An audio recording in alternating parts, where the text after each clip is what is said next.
Hello everyone. आज हम हमारे इस वीडियो में देखेंगे गवर्नमेंट की इम्पोर्टेंट स्कीम जो कि आपके एग्जाम के लिए काफ़ी इम्पोर्टेंट है। तो हम इस स्कीम को समझते हैं। ये स्कीम है जिसका नाम है प्रधानमंत्री जन धन योजना।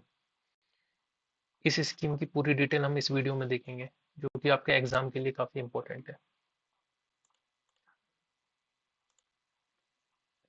सबसे पहले हम इस स्कीम के बारे में जानेंगे।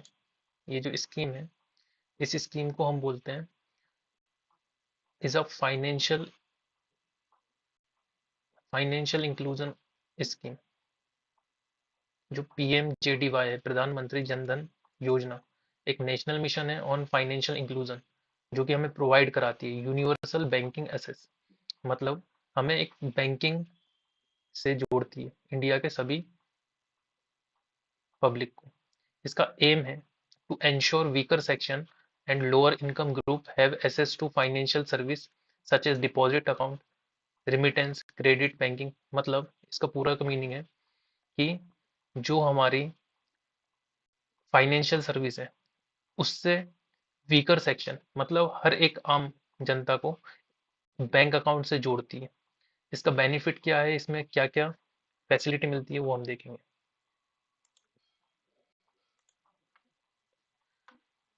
इस शीट में आपको जो भी डिटेल मिल रही है काफी इंपॉर्टेंट है और सारे क्वेश्चन जो बनते हैं वो इसी से बनते हैं। यदि सबसे पहले पूछे कि जो ये स्कीम है कब लॉन्च हुई है, ये स्कीम हुई थी 15 अगस्त 2014। ये डेट काफी इंपॉर्टेंट है जो हमें याद रखनी है। जो ये स्कीम है 2014 15 अगस्त को लॉन्च हुई थी। फुल फॉर्म है प्रधानमंत्री जन धन स्कीम। इसी को हम फाइनेंशियल इंक्लूजन स्कीम बोलते हैं। फाइनेंशियल इंक्लूजन का मतलब ये होता है किसी भी कंट्री के सभी नागरिकों को, सिटीजन्स को बैंकिंग सेक्टर से जोड़ना। मतलब हर एक नागरिक का बैंक अकाउंट होगा, उसी को हम फाइनेंशियल इंक्लूजन बोलते हैं। इन दिस स्कीम प्रधानमंत्री जन धन अकाउंट, इस स्कीम के अंडर में हमें एक अकाउंट ओपन करते हैं जिसका नाम होता है प्रधानमंत्री जन धन अकाउंट। अब यदि हम इस अकाउंट की बात करें तो इस अकाउंट को ओपन कराने के लिए कुछ एलिजिबिलिटी है, क्या क्या बेनिफिट है, हम इस सबको समझेंगे एक एक चीज को। सबसे पहले हम इस अकाउंट की एलिजिबिलिटी देखें जो कि एग्जाम में पूछता है। इस अकाउंट को ओपन कराने के लिए मिनिमम 10 ईयर एज होनी चाहिए और मैक्सिमम होनी चाहिए 65 ईयर। ऐसे क्वेश्चन आता है 18 ईयर से 65 ईयर। यदि ऑप्शन में हमें ये हो तो हम इस पर भी, ये भी हमारा सही होगा। क्यों? क्योंकि हमें जो 10 ईयर से 65 ईयर की एज लिमिट है, जो 10 to 18 ईयर है, ये पेरेंट्स के, है ना, अंडर गार्जियन के अंडर में ओपन कर सकते हैं। पर 18 से 65 हम अपने सेल्फ के लिए ओपन कर सकते हैं। ये है इसकी एज क्राइटेरिया। यदि 10 to 65 आता है तो भी सही होगा, 18 ईयर to 65 आता है तो भी सही होगा। इनमें से जो भी मिलेगा हमें एक ऑप्शन देखने को मिलेगा। Applicant should not have any account. मतलब जो इसके लिए अप्लाई कर रहा है उसका पहले से कोई अकाउंट बैंक में नहीं होना चाहिए। जिस पर्सन का किसी भी बैंक में आज तक कोई भी अकाउंट नहीं खुला है, वही पर्सन इस प्रधानमंत्री जनधन अकाउंट के लिए एलिजिबल होगा। हमें ये एलिजिबिलिटी याद रखनी है। पहली चीज एज, दूसरी चीज कौन कौन एलिजिबल होगा। जिसका आज तक किसी भी बैंक में अकाउंट नहीं है, केवल वही इसके लिए एलिजिबल होगा। अब इसकी हम अकाउंट की और बात करें। सबसे पहले it is zero balance account. मतलब जो ये अकाउंट है ये जीरो बैलेंस है। जीरो बैलेंस का मतलब क्या है कि इसमें हमें कोई नीड नहीं है मिनिमम बैलेंस रखने का। There is no need to maintain minimum balance. मतलब हमें कोई मिनिमम बैलेंस रखने की इस अकाउंट में नीड नहीं है। सेकंड, ये एक तरह से सेविंग अकाउंट है। कौन सा अकाउंट है ये? सेविंग अकाउंट है। अब क्वेश्चन ये आता है, एक तो ये हमें याद रखना है कि सेविंग अकाउंट है, इसमें मिनिमम बैलेंस रखने की कोई रिक्वायरमेंट नहीं है। क्वेश्चन एक आता है कि सेविंग अकाउंट और करेंट अकाउंट में डिफरेंस क्या है। यदि हम सेविंग अकाउंट और करेंट अकाउंट में डिफरेंस समझें तो सेविंग अकाउंट एक तरह से बचत खाता है और करंट अकाउंट, हमें दोनों में फ़र्क ये है। सेविंग अकाउंट, करंट अकाउंट जो है वो एज अ बिजनेस पर्पस खुलता है, कॉर्पोरेट वर्क के लिए। और मेन डिफरेंस ये है कि सेविंग अकाउंट में यदि हम विदाउट एफडी के भी जो अमाउंट रखते हैं उस पर हमें इंटरेस्ट मिलता है, जबकि हमें करेंट अकाउंट में कोई भी इंटरेस्ट नहीं मिलता है। मतलब यदि सेविंग अकाउंट में आप 5000 भी रख रहे हैं पर मंथ के लिए और उससे एफडी नहीं बनवा रहे हैं, नॉर्मल सेविंग अकाउंट में रख रहे हैं, तो भी आपको उस पर इंटरेस्ट मिलेगा, पर करेंट अकाउंट में कोई इंटरेस्ट नहीं मिलता है। करेंट अकाउंट में फैसिलिटी ये मिलती है कि आप उसमें विदाउट एनी लिमिट विदड्रॉ कर सकते हैं, जो कि बिजनेसमैन के लिए ओपन होता है, और उन्हें पैसों की जरूरत पड़ती है तो वो विदाउट लिमिट के विदड्रॉ कर सकते हैं। तो हमने देखा सेविंग अकाउंट और करेंट अकाउंट में क्या फर्क है। यदि हम अकाउंट की बात करें तो किसी भी बैंक में 4 अकाउंट होते हैं। सबसे पहला होता है सेविंग अकाउंट, दूसरा होता है करेंट अकाउंट, थर्ड होता है एफडी अकाउंट, और एक होता है आरडी, मतलब रिकवरिंग डिपॉजिट अकाउंट। ये 4 अकाउंट होते हैं किसी भी बैंक में, saving account, current account, FD account, RD account. तो हमने देखा सेविंग अकाउंट हमें प्रधानमंत्री जनधन अकाउंट में हमें मिलता है। इसके बाद हम देखें in this scheme you can open your account in government as well as private bank.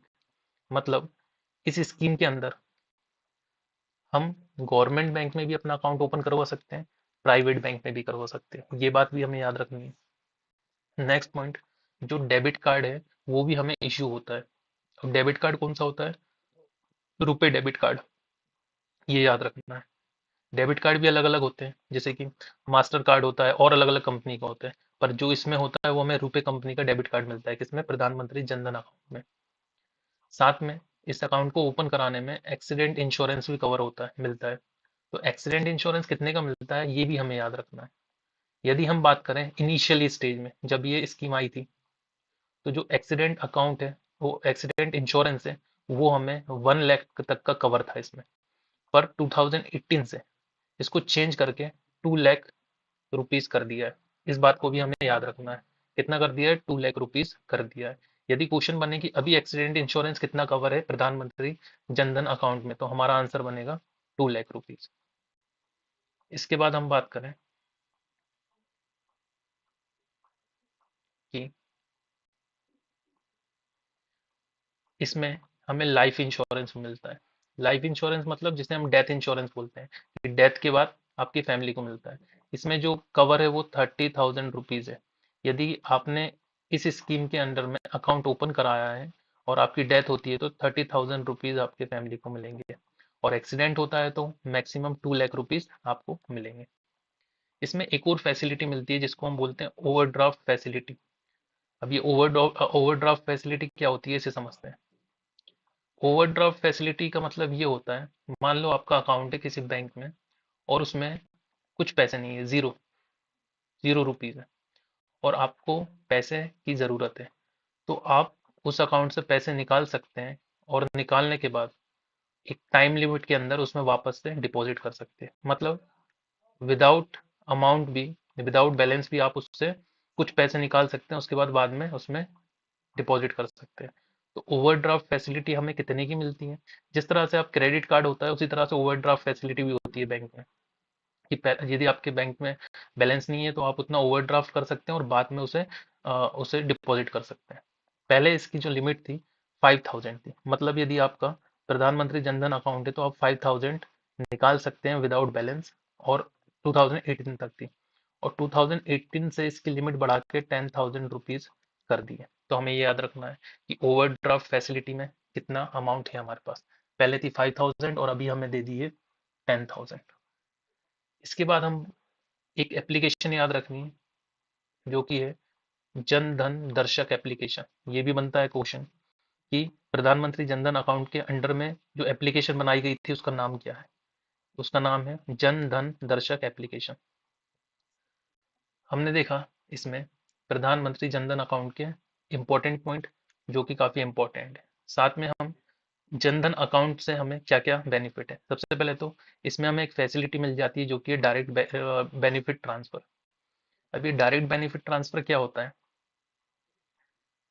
Direct benefit transfer का मतलब ये होता है यदि हर एक नागरिक का बैंक अकाउंट में, हर एक नागरिक का अपना बैंक अकाउंट होगा, तो उससे हमें गवर्नमेंट स्कीम में क्या बेनिफिट मिलता है। मान लो गवर्नमेंट को हमें सब्सिडी देनी है, तो सब्सिडी में क्या बेनिफिट मिलेगा?